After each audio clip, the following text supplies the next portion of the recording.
السلام عليكم ورحمة الله وبركاته. بسم الله الرحمن الرحيم. الحمد لله وصلى الله وسلم وبارك على نبينا وسيدنا وخليلنا وحبيبنا وقدوتنا محمد بن عبد الله وعلى آله وصحبه أجمعين، أما بعد. أعوذ بالله السميع العليم من الشيطان الرجيم. بسم الله الرحمن الرحيم. يا أيها الناس إنا خلقناكم من ذكر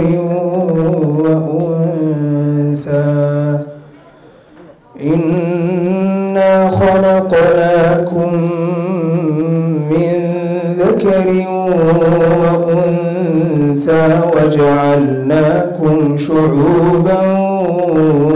وقبائل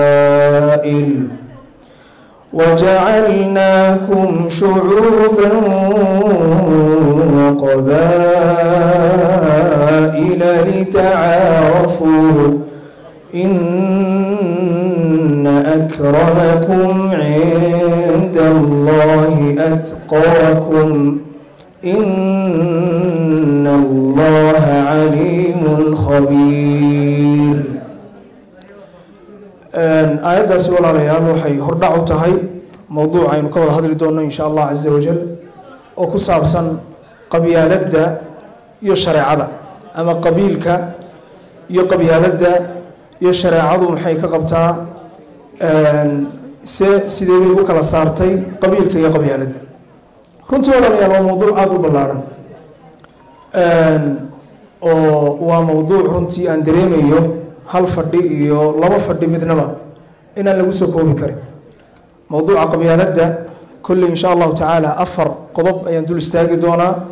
إن كستو أي دعي كرتو دقيقة اللي يحدد إيه هره إن أنا يكون في الليل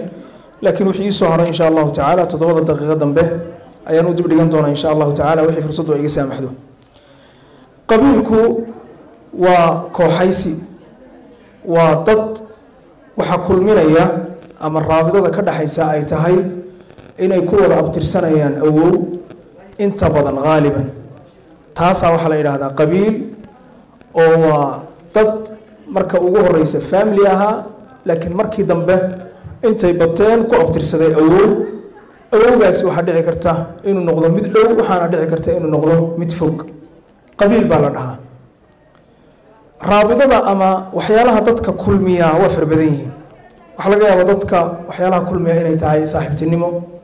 وحدتك كل مياه قيس نمو وحدتك كل مياه دين يعقيده وحدتك كل مياه رير يو قبيلة وحيالها أي ضدك كل مياه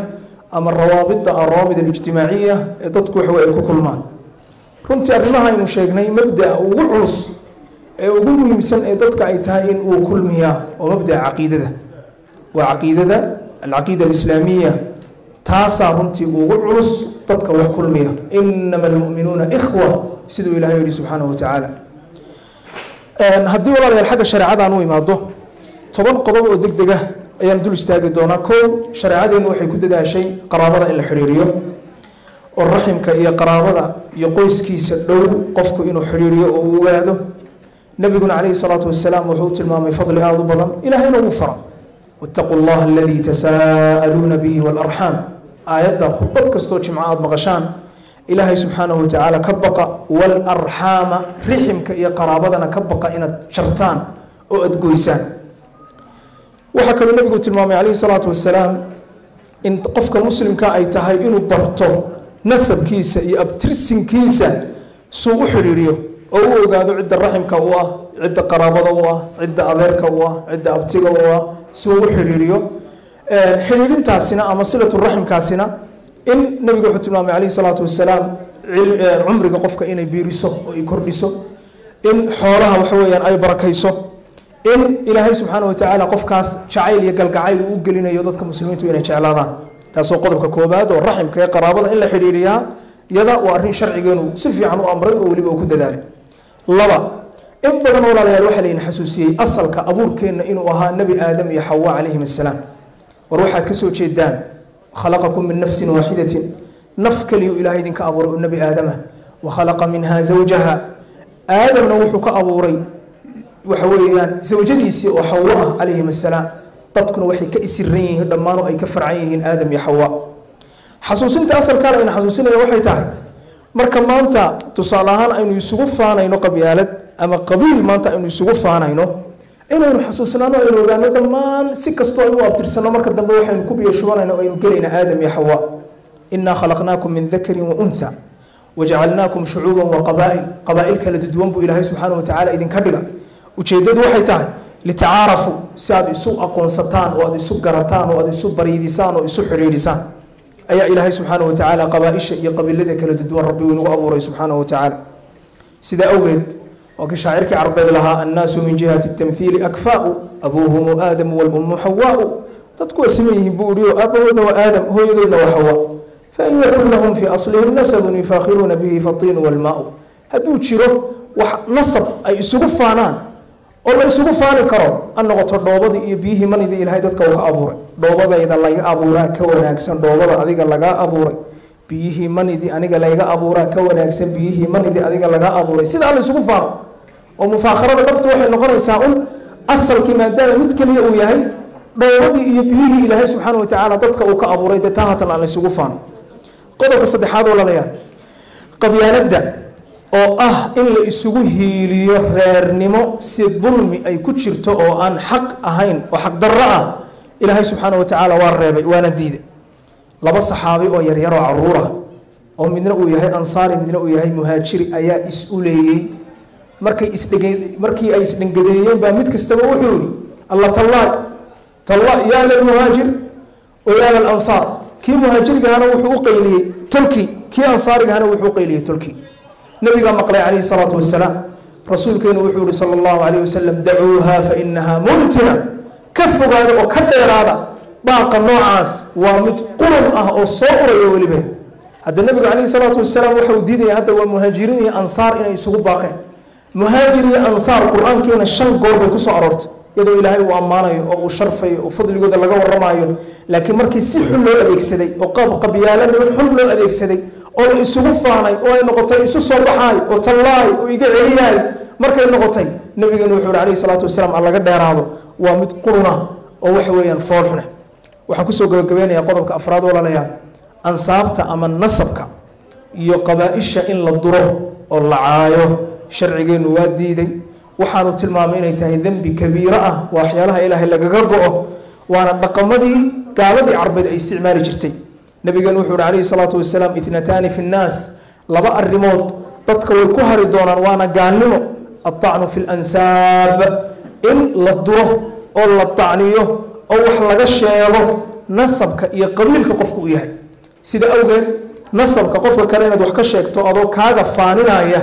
waa arrin gaalnimo ah oo sharcigeenu uu meel culus uu gaarsiiyey ilaahayna lagaga go-ayo subxaanahu watacaala waxaa jira arrimo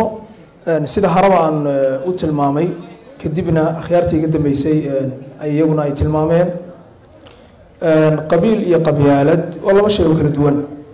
waxaa jira waxyaalo runtii wanaagsan oo fiican oo ay habboon tahay runtii in la isku dhiirigeliyo oo dadka qaarna ay moodi karaan inay tahay qabyaalad sida maalan in khayrka la isku kaalmeeyo tolka inaad waxa weeyaan wax u sheegto oo wixii wanaagsan ee san aada farto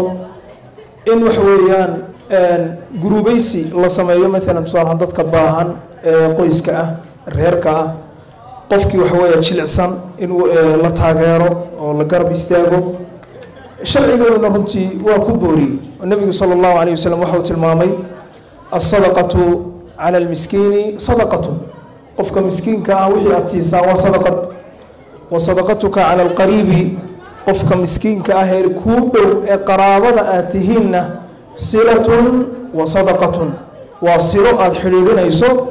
iyo sadaqad aada wax tarayso oo 2 ajar buu qofku ka helaya miskiinkaasi aanad garanaynin ee masjidka ka kacay inaad wax siisaa waa fiican tahay 1 ajar baanaad ka helaysaa laakiin ka kuu dhow inaad wax siiso ee baahan 2 ajar baad ka helaysaa oo marna waa miskiin oo miskiinnimo wax ku qaadanaya marna waa silaturaxim kadalika walaalayaal waxaa kaloo la mida dadka in wax la baro ويدو سجود أي أسارنتها يقف والبين وقونتي ستتك وصيو هذا السجارة تتك كودو ولبا قرابة أتيهين حل قاربة كاسارة إلهي سبحانه وتعالى وحوري وأنذر عشيرتك الأقربين تتك قيسك كودو أدك نبي محمد عليه الصلاة والسلام والنار قدك آيات سمرك سودك النبي عليه الصلاة والسلام أنتم بورتي صفا أنتم كري إن الصفا والمروة من شعائر الله أيوري غير بنو عبد مناف يسوي ماذا يا بني عبد مناف غير عبد مناف ويسوي ماذا يا بني عبد المطلب غير عبد المطلب ويسوي ماذا مركي يسوي ماذا بوحكول قولوا لا إله إلا الله تفلحوا ولا إله إلا الله دها وادبد بهذه سنة وحي كم تهي وحيالها رنتي سيجارة لو ربها هي قفك إلهي سبحانه وتعالى علمك أقونت وبري إنه وحويا بره قيسكيسة العلم جالس أما النقد العلم الشرعية أما النقد العلم المادي قفك كحك سنايو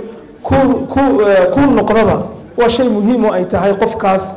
أقونت إلهي سبحانه وتعالى وكسي قيسك وإنانو كقتنان وحن كحك سنة ولا ليال إنكستو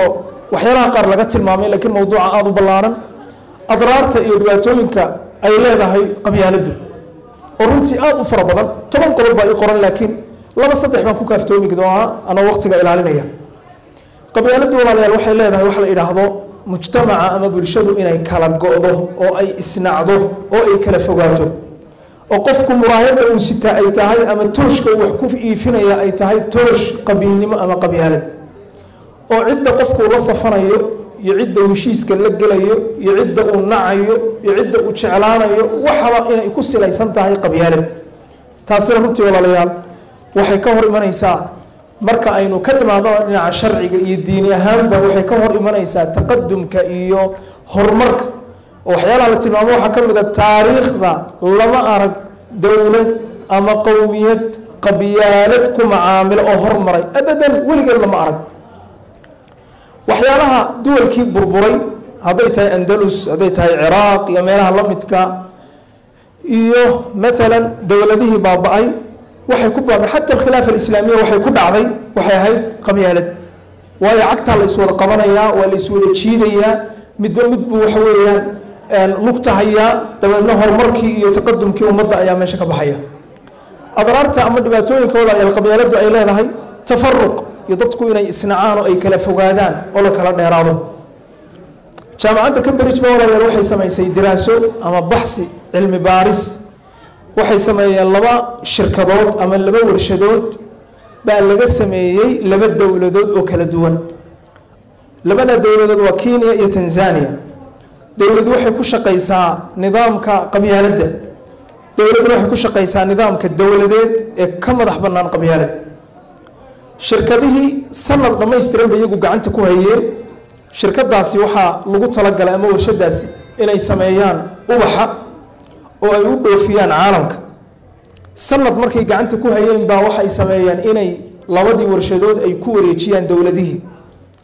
oo dawladii Kenya warshadeedii lagu wareejiyo Tanzania warshadeedii lagu wareejiyo la yiraahdo ku istabara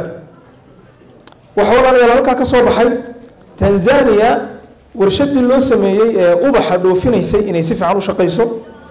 oo horumar ay dhaliso oo xoolo fiican ka soo baxaan oo waxa weeye waxtar ay sameyso laakiin tii Kenya maadaama ay tahay nidaam qabyaalad ku shaqeynaya inay horumar gaar waayaan oo ay isjiidaan iyagu sanad waxaan gaarin bay shaqeysay warshadii markii dambe way xirmatay waxaan wax ku qaadan karno wax ku dareemi karno aynu arki karno taqaddum ama haddii maanta ay noqoto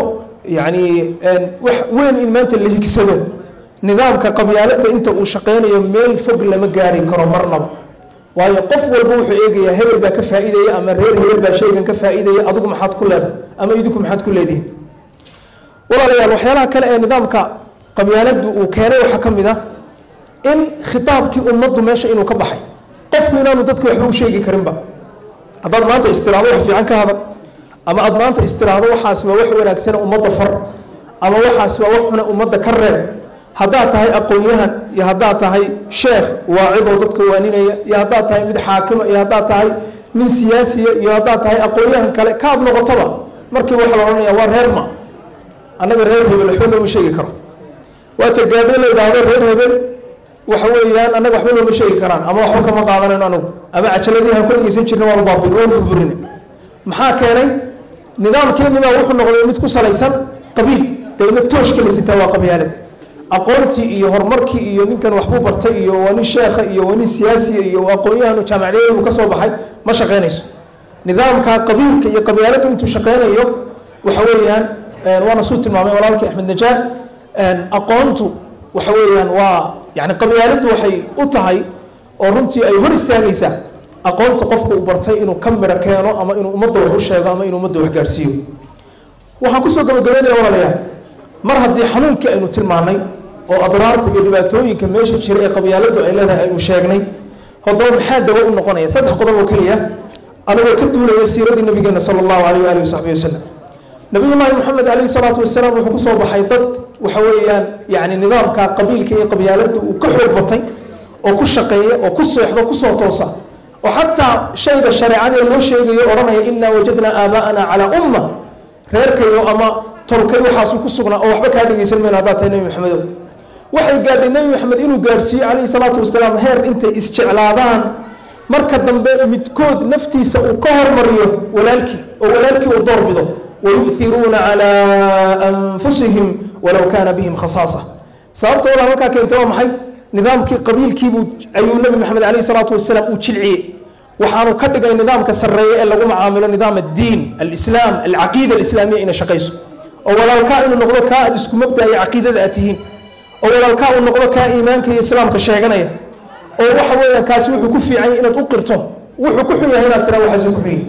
قدر كلمان ولا ليا بل يرتع سيجار هانا إن لغو بيره أو عيقلهم تيروا سميو إن قفكو هرمركا وحو كقاري إنay tahay aqoontiisa iyo waxbarashadiisa عربت waxay yiraahdaan المرء بجده لا بجده قفك وحو كل نقضة بجده دلالكيسة لا بجده ألوغي وحبكم النقضة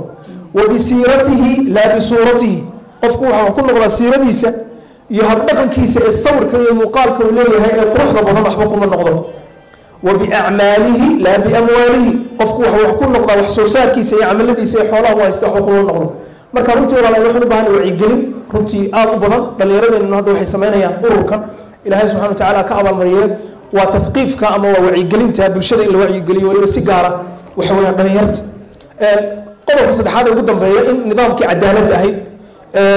waxa weeyaan inaynu u saacino oo yani dawladaha iyo meelaha waxa weeyaan tusaalahan doorashooyinka soo tilmaamay midalan xildhibaanku inay ku shaqeyso cadaalad oo qofku isagu uu isku soo saaro aqoontiisa iyo waxa weeye uu ku gaaro horumar ee reernimo qofku aan waxba ku helin وجزاكم الله خيرا وصلى الله على نبينا محمد وآله وصحبه أجمعين